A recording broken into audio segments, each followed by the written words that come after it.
The vote for president shouldn't be their headache. But if they have chosen to so do, so be it. Governor Wike looking for a backdoor to join APC, that is utterly laughable. Let me tell you something. Now them they run after Governor Wike and not the other way around. The D-Day is around the corner. Results, not report, will speak. Well, earlier today, the APC spokesperson in the state, Darlington Wuju, held a media briefing criticizing the state and alleging that he was rallying support for the APC presidential candidate, Bola Tinubu. Today, we are surprised that the governor of Rivers State, who once referred to the APC as cancer and has mocked our party, that anyone who will try to continue with the legacy of the APC is an enemy of the people of Nigeria. Surprisingly, we have reliably gathered instructions to council chairman across the 23 LGA to canvass support surreptitiously for the presidential candidate of the APC, thereby making moves to join the APC through the back door.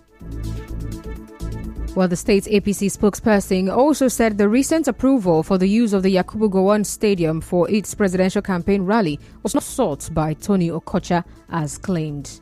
I want to clarify that this approval was sought by the campaign council through Honorable James Faleke, who is secretary of the campaign, who has also reverted to the state coordinator of the Tinubu campaign, Pastor Architect Tony Cool MNI, and not one Tony Okocha, as the latter is struggling so hard to erroneously portray to the media. Tony is not and cannot be coordinator of an APC event in Rivers State, as he is merely a member of an NGO under the PCC. Well, he further accused the Rivers State Police Commissioner of bias. A situation where the police command in Rivers State rushes to the public domain to dismiss every and any attacks on the opposition without investigation smacks of unprofessionalism. Hence, our fears that the sitting CP, Effiong Okon, has taken sides with the PDP. Is it not shocking that up till today, CPF Okon has neither visited any of the scenes where these attacks took place against our party, whether in Omuma or Faga or any other place? In another development, Governor Nyesom Wike has been conferred with a chieftaincy title, Okokocha Ke Idoma, in the Idoma Kingdom of Benue State.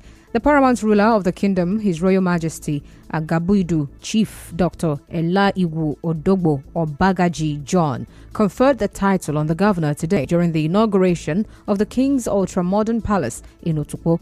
Acknowledging the title, Governor Wike thanked Governor Samuel Otom for putting up the ultra-modern palace for the Idoma Kingdom.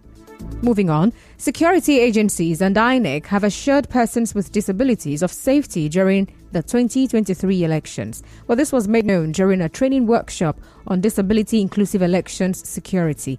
The INEC chairman, Professor Mahmoud Yakubu, said ensuring the right of PWDs, that is, persons with disabilities, to vote and be voted for is one of the most visible gains in a thriving democracy. The INEC chairman was represented by the National Commissioner in charge of Southwest, Professor Kunle Ajayi. President Muhammadu Buhari has approved the establishment of a presidential transition council for facilitating and managing the 2023 transition program. In a statement signed by the Director of Information, Willie Bassi, the Secretary to the Government of the Federation, who is also the Chairman of the Council, is expected to inaugurate it on Tuesday, 14th February. The council has 20 members and 2 others from the president-elect. The president also signed the Presidential Executive Order number 14 of 2023, which is the institutionalization of a legal framework that would enable a seamless transition of power from one presidential administration to another. Still ahead, tricycle rider accused of killing transgender Catholic Church chorister denies involvement in his death. Stay tuned.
rights lawyer Henry Ekine says lesbianism, homosexualism, bisexualism, transgender, queer, or questioning LGBTQ are criminalized in Nigeria, and violators are liable to punishment as enshrined in the Same-Sex Marriage Prohibition Act. Well, Barrister Ekine, who is also the National Legal Advisor of the Committee for the Defense of Human Rights, tells our correspondent that there has not been any legislation supporting LGBTQ+. He advised that people should stay away from such acts.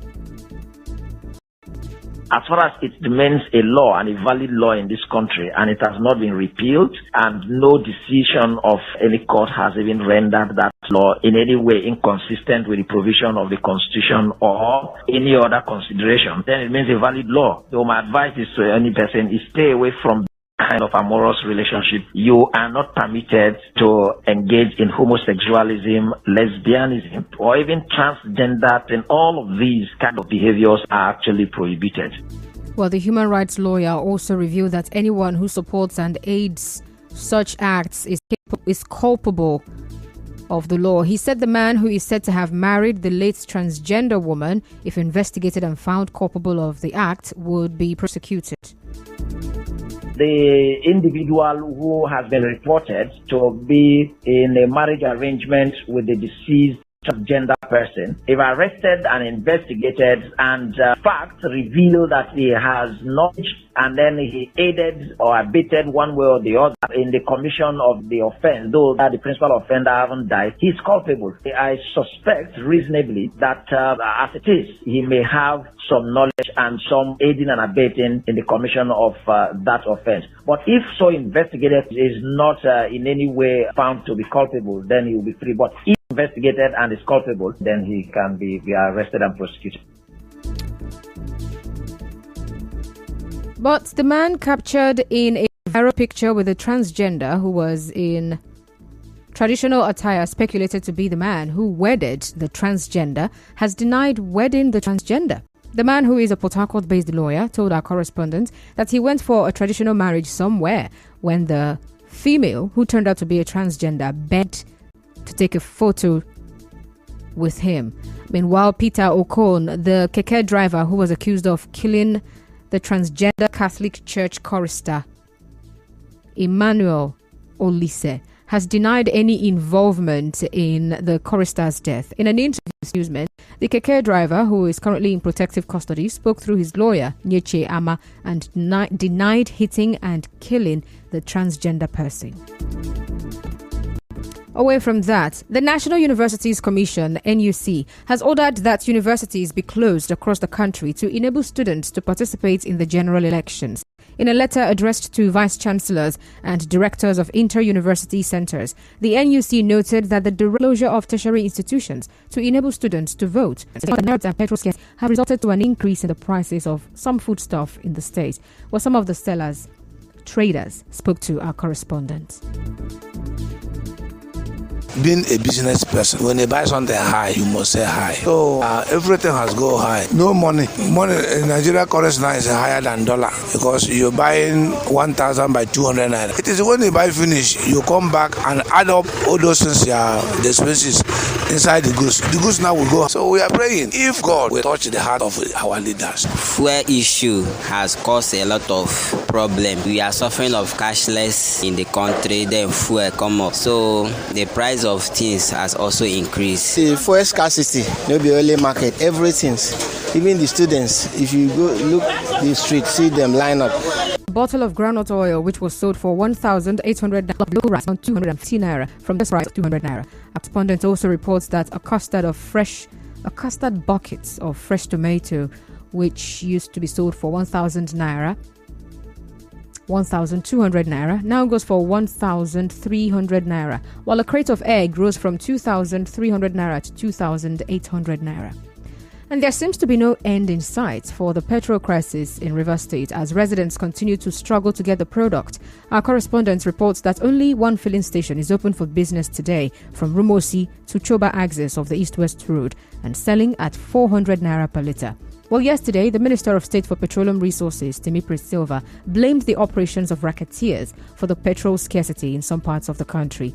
Well, the minister, while briefing newsmen at the end of the weekly Federal Executive Council meeting in Abuja, said adequate measures are being taken to forestall such illegal operations.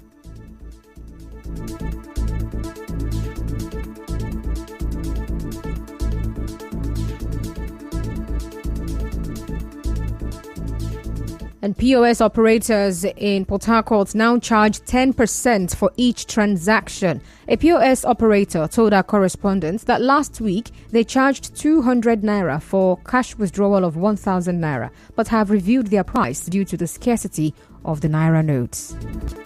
From yesterday, they started charging 100 to 1,000, 300 for 3,000, just like that. 1,000 naira is charged for the withdrawal of easy right. They don't care which one you build or they just want money they can use to purchase it. Well, the POS operator also said they get cash from multiple sources. We get that from business people. Sometimes people from the bank get the money for us, or people that know people that work in. And we paid them for it. It's 5,000 to 100,000 or 100,000, depending on the person you're buying it from. If the person is considerate, they will give you 5,000 to 100,000. If the person is not considerate, they will sell 10,000 to 100,000. They no longer do deposit. They will come to me and say, Madam, I get 30,000 naira, and how much you pay me? That's how they deposit now. And now, we'll bring you news from around the world.